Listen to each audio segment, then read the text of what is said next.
Hello बच्चों, आप सभी का स्वागत है अपने YouTube चैनल मैथ्स सेशन में। तो बच्चों आज हम पढ़ेंगे समुच्चय के प्रकार, टाइप्स ऑफ सेट।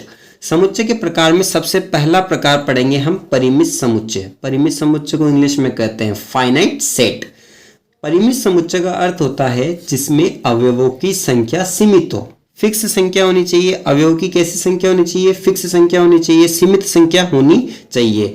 मतलब ऐसा नहीं हो कि अवयवों की संख्या असीमित हो जाए। अगर वो असीमित हो जाता है, अगर अवयवों की संख्या असीमित हो जाती है तो वैसा समुच्चय क्या कहलाता है? परिमित समुच्चय या इनफाइनाइट सेट। तो हम पढ़ते हैं एक बार, इनफाइनाइट सेट किसे कहते हैं? जिस समुच्चय में अवयवों की संख्या असीमित होती है। अब बच्चों असीमित का अर्थ क्या होता है वो समझिए। जैसे मान लीजिए ये दो एग्जाम्पल हैं, हम सबसे पहले इन दोनों एग्जाम्पल से इस चीज को समझने की कोशिश करते हैं। ए बराबर जैसे माना मैंने 1 2 3 4 5 6। अब बताइए क्या इसमें अवयवों की संख्या सीमित है क्या? 1 से लेकर 6 तक ही है। हाँ सर, 1 से लेकर 6 तक ही है, तो बिल्कुल अवयवों की संख्या सीमित है सर। और अवयवों की संख्या सीमित होते हैं हम क्या बोलते हैं उसको? परिमित समुच्चय। तो ध्यान रखें, जिसमें अवयवों की संख्या सीमित तो वो परिमित समुच्चय कहलाता है। दूसरा एग्जाम्पल देखिए बच्चों, जैसे मैंने मान लिया कि 8 9 10 11 ये सब क्या है? अनंत तक जा रहा है। 12 13 14 ऐसे चलता जाएगा। क्या इसकी गाड़ी कहीं रुकेगी? नहीं रुकेगी सर। तो नहीं रुकेगी तो कैसे होगा? ये कौन सा समुच्चय हो जाएगा? तो बच्चों ये अपरिमित समुच्चय हो जाएगा।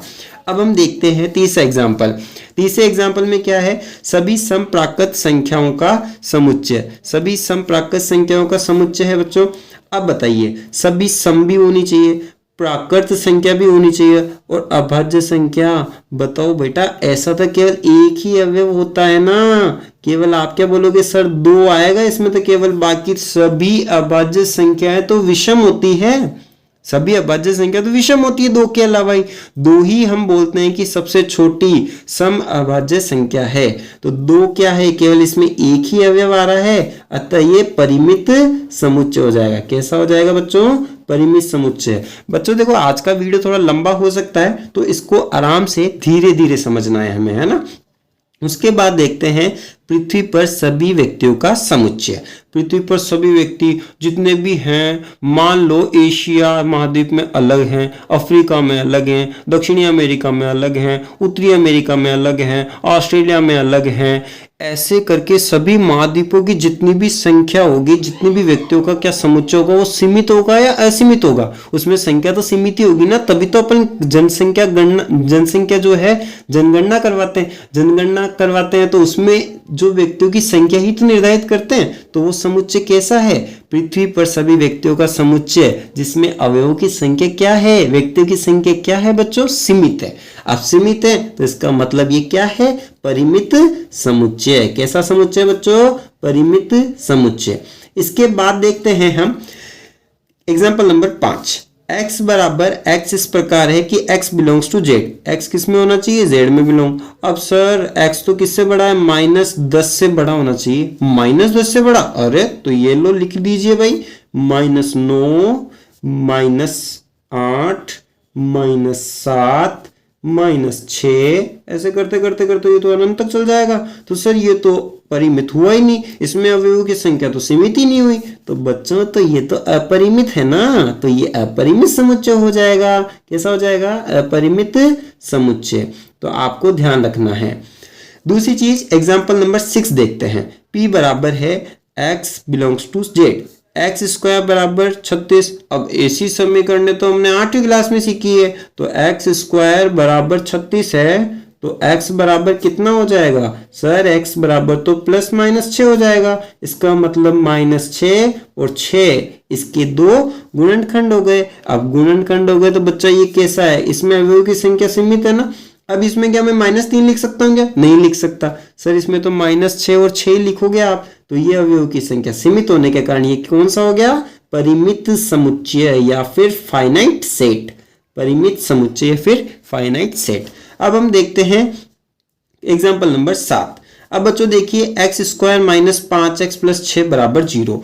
अब इसका मैं गुणनखंड करके आपको सबसे पहले गुणनखंड करके बताता हूं। तो देखिए बच्चों, यहां पे समझिए कि x स्क्वायर -5x + 6 बराबर -6 या फिर x square minus 5x plus 6 बराबर 0 के गुणनखंड करने हैं। तो हमें क्या लेंगे सर, आप तो 2 और 3 ले लो, x square minus 2x minus 3x minus plus 6।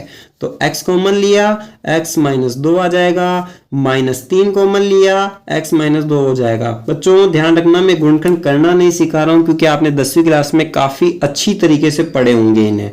तो x माइनस 3 और x माइनस 2, तो यहाँ पर 2 गुणनखंड हो जाएंगे, x बराबर 3 और x बराबर 2। तो यहाँ पर 2 गुणनखंड हो गए। अब बताइए केवल इसकी 2 ही गुणनखंड है, तो अवयवों की संख्या क्या सीमित है? बिल्कुल है सर, सीमित है। तो हम क्या बोलेंगे कि इसके 2 ही गुणनखंड है। कौन कौन से हैं? एक तो 2 और एक 3। तो इसमें अवयवों की संख्या क्या हो गई? सीमित हो गई। सीमित होता ही है परिमित समुच्चय कहलाएगा, परिमित सेट कहलाएगा। अब देखिए बच्चों, आगे आता है तीसरे नंबर का समुच्चय, एकल समुच्चय। एकल समुच्चय हम ऐसे समुच्चय को कहते हैं, वह समुच्चय जिसमें केवल एक ही अवयव हो। और सर ये कैसा समुच्चय है? अरे बच्चों, एक ही अवयव होना चाहिए बस, जिसमें केवल एक अवयव हो जाए वो एकल समुच्चय। सर हम तो क्या एक मंझले कोष्ठक में क्या एक ही लिख दे तो क्या एकल समुच्चय? अरे बिल्कुल है बेटा। सर हम तो मंझले कोष्ठक में केवल ए ही लिख दे तो वो भी है, बिल्कुल एकल समुच्चय है बेटा। तो एकल समुच्चय किसे कहते हैं? जिसमें केवल और केवल एक ही अवयव होना चाहिए। इसे सिंगलेटोन सेट भी कहते हैं, सिंगलटोन सेट भी कहा जाता है। अब देखिए रिक्त समुच्चय। रिक्त समुच्चय किसे कहते हैं? यदि किसी समुच्चय में एक भी अवयव विद्यमान ना हो तो उसे रिक्त समुच्चय, एम्प्टी सेट या वॉइड सेट कहते हैं। रिक्त समुच्चय। अब बताओ बच्चों, रिक्त का अर्थ क्या होता है? खाली। अब खाली का अर्थ होता है, इसका मतलब खाली समुच्चय, मतलब जिसमें कोई भी अवयव नहीं हो। सर ऐसा भी समुच्चय होता है? बिल्कुल होता है जी। हमारे सेट थ्योरी में ऐसा भी समुच्चय जिसमें कोई अवयव ही ना हो तो उसे हम क्या कहते हैं? रिक्त समुच्चय कहते हैं। बच्चों ध्यान रखना, रिक्त समुच्चय को हमेशा फाई से दर्शाते हैं। किससे दर्शाते हैं बच्चों? फाई से, या फिर मंझले कोष्ठक को खाली रख दीजिए, वैसे दर्शाया जाता है। तो रिक्त समुच्चय को फाई या फिर खाली कोष्ठक, केवल मंझला कोष्ठक में निरूपित करते हैं। एग्जाम्पल नंबर फर्स्ट देखिए, x belongs to n। x belongs to मतलब प्राकृत संख्या में। सर प्राकृत संख्या में होना चाहिए। और 5 और 6 के बीच में क्या ऐसी कोई संख्या विद्यमान है? क्या ऐसी कोई संख्या स्थित है जो 5 और 6 के मध्य हो और वो प्राकृत भी हो? सर ऐसी तो कोई संख्या है ही नहीं। जैसे मैंने बोला 5.1, अरे 5.1 प्राकृत थोड़ी होती है बच्चों, वो तो रियल नंबर, वास्तविक संख्या होती है। तो 5 और 6 के मध्य कोई भी ऐसी प्राकृत संख्या विद्यमान नहीं है, इसलिए हम इसे वॉइड सेट, एम्प्टी सेट या फिर रिक्त समुच्चय कहते हैं।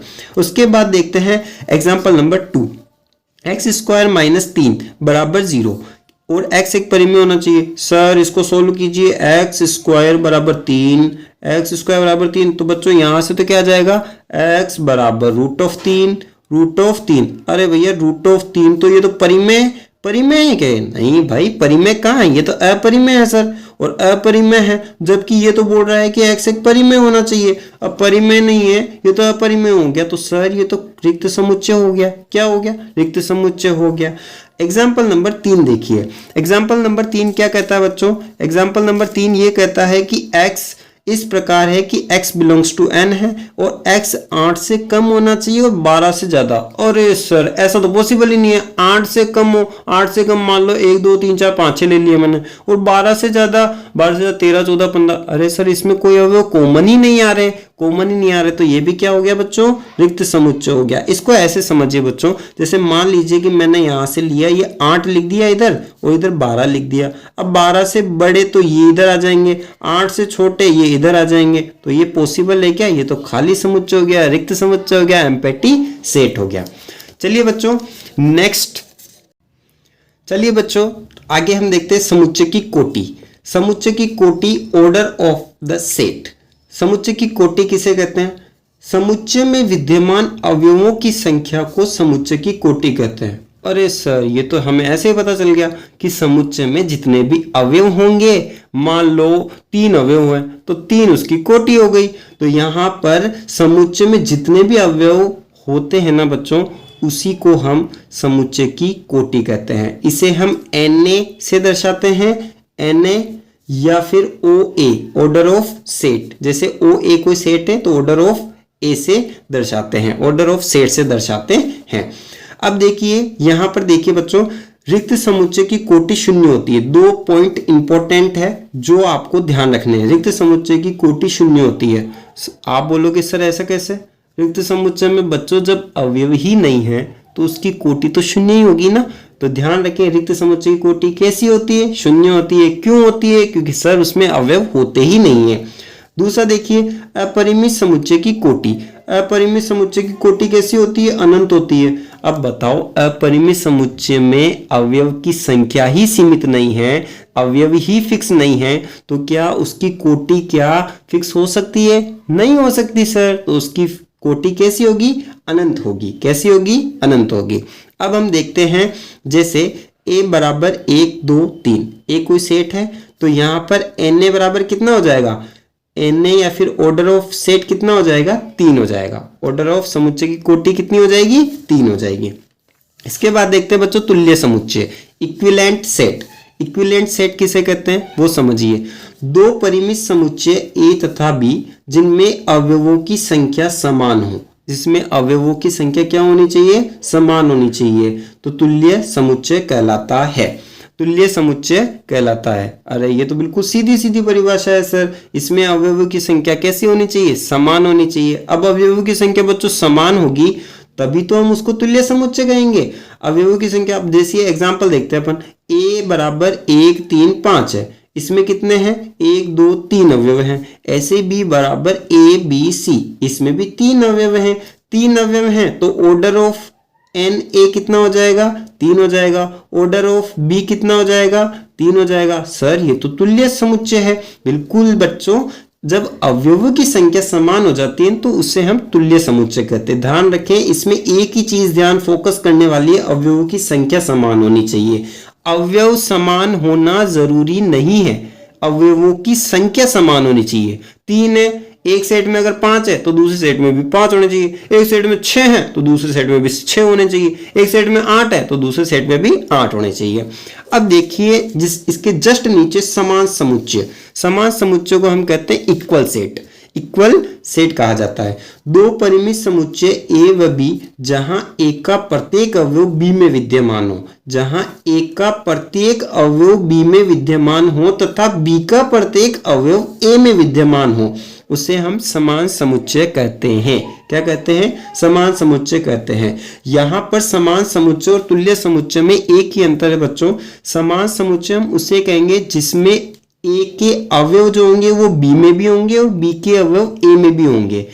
और दूसरी चीज, अवयवों की संख्या जो होगी वो भी समान होनी चाहिए। मतलब a का प्रत्येक अवयव b में हो और b का प्रत्येक अवयव a में हो और दोनों की संख्या भी समान होनी चाहिए। जैसे देखिए, यहाँ पर a बराबर 1 2 3 है यहाँ पर 1 बराबर 1 2 3। अब b बराबर है 3 1 2 है। तो यहाँ पे देखिए, नंबर ऑफ सेट या फिर मैं बोलूं ऑर्डर ऑफ सेट कितना है? 3 है। यहाँ पर भी ऑर्डर ऑफ सेट कितना है? 3 है। तो बताओ, a का प्रत्येक अवयव b में है? 1 है सर, 2 है सर, 3 है सर। क्रम का कोई प्रभाव नहीं पड़ता बच्चों, क्रम में नहीं देखना, अपन को क्रम से मतलब नहीं है, बस वो अवयव होना चाहिए उसमें। अगर अवयव नहीं है तो हम बोल देंगे वो समान समुच्चय नहीं है। अगर अवयव है, एक का प्रत्येक अवयव b में है, b का प्रत्येक अवयव a में है, तो हम बोल देंगे वो समान समुच्चय होते हैं। तो ध्यान रखिए, तुल्य समुच्चय और समान समुच्चय, एक बार और बता रहा हूं मैं। तुल्य समुच्चय जिसमें अवयवों की संख्या समान होनी चाहिए, समान समुच्चय में अवयवों की संख्या भी समान होनी चाहिए और a का प्रत्येक अवयव b में हो और b का प्रत्येक अवयव ए में होना चाहिए। मतलब एक दूसरे के अवयव एक दूसरे में होने चाहिए। तो यहाँ पर देखिए, एक स्टेटमेंट मैंने दिया है, नोट करके लिखा है कि प्रत्येक समान समुच्चय तुल्य समुच्चय होता है।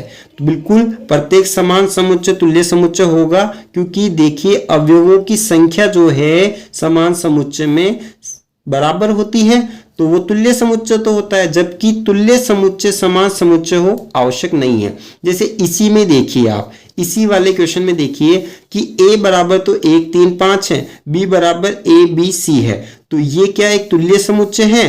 तो बिल्कुल है सर। क्या ये समान समुच्चय है? नहीं है, क्योंकि a का प्रत्येक अवयव b में नहीं है और b का प्रत्येक अवयव a में नहीं है। तो ये तुल्य समुच्चय तो है लेकिन समान समुच्चय नहीं है।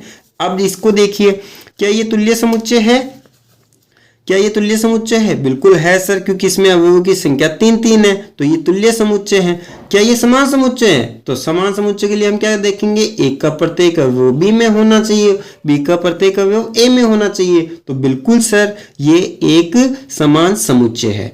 दूसरा पॉइंट देखिए बच्चों, यदि किसी समुच्चय में कोई भी अवयव एक से अधिक बार आता है तो उसे एक ही बार माना जाता है। ये मैंने कितने ही क्वेश्चन इसके ऊपर करवाए हैं, टिग्नोमेट्री, लोयल, स्कूल, ऐसे कई सारे क्वेश्चन करवाए जिसमें मैंने बोला था कि अगर कोई भी स्पेलिंग का अवयव अगर रिपीट हो रहा हो तो उसको सिर्फ एक ही बार लिखा जाता है। जैसे किसी समुच्चय में 2 2 2 2 4 बार लिखा हुआ गया तो उसको केवल समुच्चय में एक ही बार लिखेंगे, 2 है साहब। क्या है? 2 है।